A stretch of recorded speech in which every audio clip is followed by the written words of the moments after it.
We're with Dr. Larry McCleary, author of Feed Your Brain, Lose Your Belly. Let's talk about the belly a little bit and obesity. It's a huge problem in our country. How did we get to this point and why? Well, in my opinion, I think the whole obesity epidemic started about 35 years ago. And it was interesting because at that time the government first waded into making recommendations about what Americans should eat to get healthier. And Senator George McGovern in 1977 interviewed a number of nutritional experts. And the consensus at that time that he received was to get healthy and lose weight, we needed to banish fat from our plates. And Americans listened. They went from about 40% fat calories in their diet back in the late 70s to about 30% fat calories now. And obesity has tripled over that time window. So I think banishing fat from the diet, in my opinion, is a major causal factor.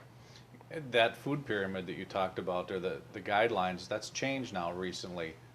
Is it for the better or not? Well, I think the food pyramid is a topic unto itself, and I think that the two are tied together because the recommendations for what Americans should eat are reflected in the dietary my food pyramid or my pyramid.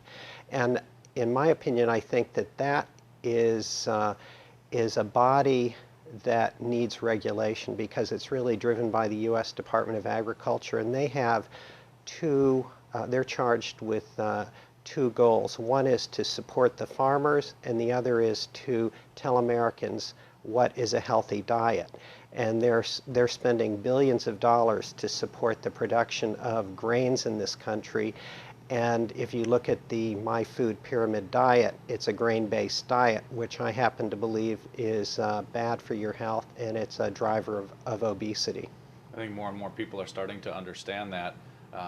When you talk about obesity being a problem and when it started, have we plateaued, or has it continued to be an increasing problem, you think, in this country? Well, I think there are up and down ticks, but the general trend in adults and kids is a linear upward progression of obesity.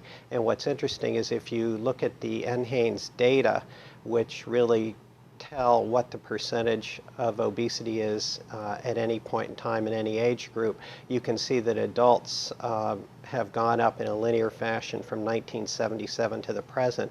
And if you look at children 2 to 6, 7 to 9, 10 to 19, the same trends in obesity and severe obesity are reflected. So I think it's affected all of us, and it's not getting any better. So we're not on the decline yet. Not yet.